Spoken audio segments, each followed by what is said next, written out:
Kintabno. No? Kintabno. WWE shop. Bagal. Lintik na customs yan. Yawa. Ito yung naunang belt. Tapos ito yung original na makintab na malupit, no? Actually, this year, may sinabi ako eh. Ito yon. Bukas bibili na ako nito.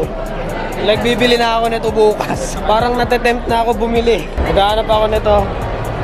Law of attraction, makakabili ako nito. Tiwala lang. Law of attraction, makakabili ako nito. Ayan, sinabi ko yan. Tapos, a few months later, nagkaroon ako ng belt. Wow! Gumagana pala yung law of attraction kahit paminsan man lang. So, ayan mga kaunggoy, na you've read the title. Welcome to 2023 year-end starting thoughts. What are my thoughts on 2023? Well, it's a mixed bag. There's shit and there's good shit. Marami ding shit. It's a tolerable year, no? May mga magagandang shit din na nangyari. Okay! So, tradition na natin to, 2023 year-end. Let us start off the year with Team Payaman Fair. So nakita nyo dito sa clip na to, oh my God, hinawakan ni Kong TV ang camera na to. Ayan. Ito yung camera na nag-selfie kami kasama ni Yivay. Nandito si Yivay ngayon. Nandito ka ba? Hindi lang si Kong TV ang na-meet namin. Marami din, no? Maraming mga Payaman members. Hindi man lahat. Sayang! Though hindi pa tapos yung mission namin, pero let's see what the future holds, no? So, ayan, Team Payaman Fair, masaya.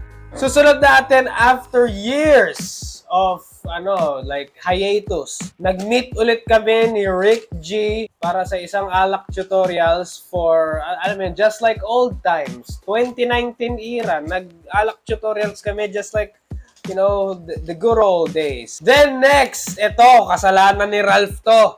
Ralph! Kasalanan mo to lahat. Shoutout kay Ralph. Itong batang to. Ano Ralph? Kamusta? Bola muna bago droga? Bola muna bago droga. So, dinedemonyo ako ni Ralph mag-cosplay and shit. And eventually, wala sa plano mag-cosplay this year. Pero dinemonyo ako ng dinemonyo ni Ralph na mag-cosplay. So, ayun, na-demonyo ako mag-cosplay. Kaya kung mapapansin nyo, throughout the vlogs this year, ang dami kong cosplay shit. Siyempre, dahil sa cosplay era, doon din ako nagkaroon ng Spider-Man era, no? So, siyempre, sinusulit ko talaga yung pinakauna kong cosplay, which is Spider-Man. Ayan, ang dami kong vlogs dyan, ang dami kong napasayang tao sa tingin ko. Baka, siyempre, pinili ko classic Tobey Maguire, the best Spider-Man. At dahil dun sa cosplay shit, nagkaroon kami ng gig. Nalaman lang namin na, uy, pwede palang pagkakitaan tong cosplay shit na to. So, ituloy na natin mga kaunggoy. Let's go! Magko-costume ka, tas kikita ka pa. Sign me up! Susunod, syempre, dahil sa cosplay era, we've met some amazing cosplay people, which is yung CCPH, Cape Crusaders, Philippines. Shoutout sa inyo. Siyempre, yung 2023, dito nagsimula yung pagiging addict ko sa gym. No? Naging addict ako sa gym. Halos araw-araw ako nasa gym. Actually, araw-araw talaga ako sa gym. And dito, naging medyo malaki ang katawan ko. It needs improvement. Hindi ako satisfied sa katawan ko ngayon. Gusto ko ganito eh. Yan. Ganyan yung gusto ko maging katawan. No? Yan. At syempre, gusto namin gawing special yung birthday ko. Kasi nga, throughout this fucking year, ang daming shit this year. Kaya gusto naman namin mag-detox and, be happy. So, this year, sa birthday ko, pumunta kami Vikings and nagpakabusog kami. And, nagkanda suka-suka. Daming kinain. Solid. And syempre, nag-throwback kami ni Kirizama sa first meeting namin. First time nag-start yung pagiging kaibigan namin sa gym. So, doon kami nag-reunion ulit sa gym, mga kaunggoy. So, solid. At syempre, eto malupit din to. Yung wrestling cosplay group namin. The first ever wrestling cosplay group in the Philippines, mga kaunggoy. Nanalo kami sa wrestling best wrestler category. Ayan. Lupit. Shoutout kay Julito as Jeff Hardy. Shoutout sa'yo. Yun, solid ng cosplay niya, yung mga stunts niya.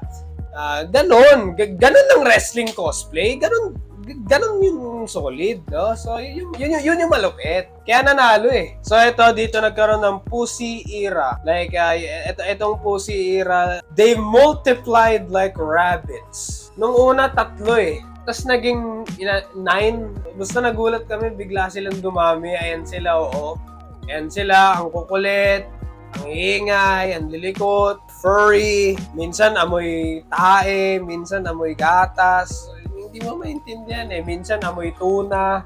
At syempre, bago matapos yung taon, gusto namin magkaroon ng gig ng parang, alam niyo, like parang project na malaki. So, kumuha kami ng gig at project na malaki where all of us is, parang involved. Like, involved kami lahat dito sa gig na to. Ayun, malaking project to na gig. So, nag-videographer ako dito, tapos nagkaroon ng SDE and a bunch of shit. So, syempre hindi mawawala. Etong event na to, nagulat kami. Pumunta kami doon para magtrabaho and mag-project. Tapos nagulat kami, nakita namin si Jolo Revilla doon. Oh my God! Hindi kami in-informed. May political figure pala doon. Oh my God! Grabe yun mga kaugoy, nakita namin. Eto, yan, oo. Okay, ang susunod naman, ito malupit to. Nag-cosplay kami sa Team Payaman, which hindi pa na-upload tong vlog na to kasi naubusan ako ng oras. Pero hindi ko pa na-upload tong vlog na to, pero magpapakita na ako ng clips. So, basically, dinala ko tong belt. Si Spider-Man bumisita sa Team Payaman Fair. Si Spider-Gwen din, nandun din sa Team Payaman Fair. Pasaya kami ng tao. Actually, nagulat kami. Like, ang daming nagpa-pick sa amin. Like, it's wow. Nagawa namin yung mission na yon. Ang mission namin talaga hindi pa tapos, no? So, the mission is not yet complete. It is not yet done. We are not yet done, mga kaunggoy. At ito yung pinakamalupit na year-ender, mga kaunggoy! Look at this! Holy shit! So, huli kong nakatungtong sa ABS-CBN is 2020, no? And after years, nakatungtong ulit, no? Guess who's back? Back again. Manong Jaire is back at ABS-CBN. So, yan, nag-audition, nag-rehearse. I can see your voice. Nagpasaya ako ng mga tao. Natuwa sila sa akin. Natuwa si Luis Manzano sa akin. And holy shit, yung reaction niya, grabe, solid. Pakinggan niyo yung reaction niya nung natanggal ako. Bakit? Boom! Goodbye! Parang nakapaano siya eh. Bakit? Third place, ako tinanggal. Pangatlo akong tinanggal sa not bad, no? 15,000. 15,000 is 15,000. And lahat ng paghihirap ko sa gym na i-showcase ko doon sa pag-ere na yon. Puro gym, puro workout. Ginawa ko yon, parang yung paghihirap for some shit sa gym. Actually, biglaan lang din yun eh, yung game show na yon. Like, nag-audition ako, tapos nagulat ako, taping na pala. Oh my God. Ayan, makikita niyo yan. Feeling ko naman may replay sa YouTube or sa, I Want TV, I Want TFC nila ng ABS. Basta may makikita nyo yan. Basta punta na lang kayo kung saan man magre-replay yung episode na yun. Solid yun. May mga napasaya ako noon, I think. Tuwang-tuwa sila sa akin. So ayan mga kaugoy. Year end. Hindi ko nalalagyan ng montage or whatever tulad ng dati kasi nga medyo konti yung mga pangyayari. What can I say about 2023? It's more eventful than 2022. Ang 2022 kasi medyo boring. So, yeah, boring yon. 2023 naman, maraming bullshit, maraming fuckery. Pero may mga magaganda din pala. Yes, maraming overflowing shit, pero mixed bag, pwede na. Like it's a bearable year than 2022. I would give 2023 a 5 out of 10. 5.8 out of 10. Pwede na. Okay na yan. Okay na yan. Above average. Hours from now, a few hours from now, 2024 na. Ay, nakalimutan ko pala i-mention mga kaunggoy. Etong suot ko ngayon, ito yung sinuot ko nung nag-taping kami. Kung ano yung sinuot ko dun sa I Can See Your Boys, ito yon.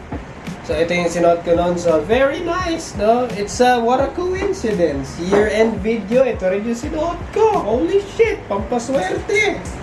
Who knows, baka pampaswerte or something. 2024, ang masasabi ko, yamete, parang be gentle. Pero I'm still the champ, though. That's a thing. Yeah.